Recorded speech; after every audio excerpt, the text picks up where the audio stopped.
Hello, everyone, and welcome to this episode of Ansible series. So, in this short video, I'm going to see how to use the iOS command model to execute show commands on a Cisco router. So, the simple play, we have the name of the play, we have the host. We have already gone through how to configure host names for your devices in the Ansible configuration and the host file. And also, we're not gathering facts, as you can see over here. And the tax is right here. This is where everything begins. So they will say the power of Ansible lies in playbooks. So now the name of the play is running multiple commands on a remote node or probably a Cisco device. And you are using the iOS command model. So the commands are just show version and then show run to show the running config.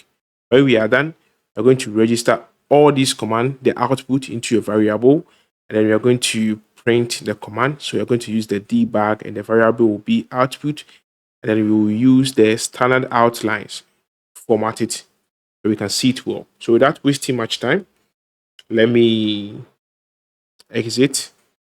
As you can see, I was testing the script. So let me run it again for you to see.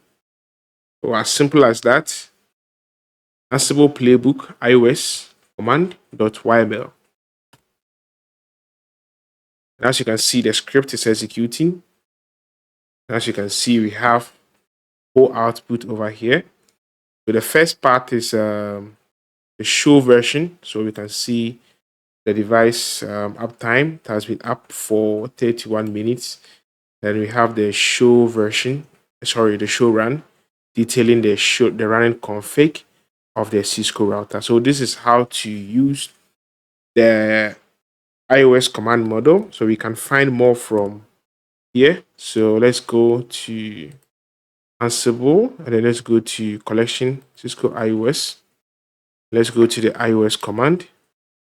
And as you can see, everything is right here. I keep on telling you, for Ansible, everything is right there in their documentation.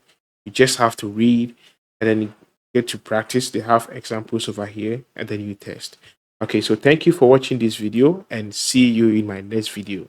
If you have any questions, feel free to leave a comment in the comment section and I'll get to you. Thank you.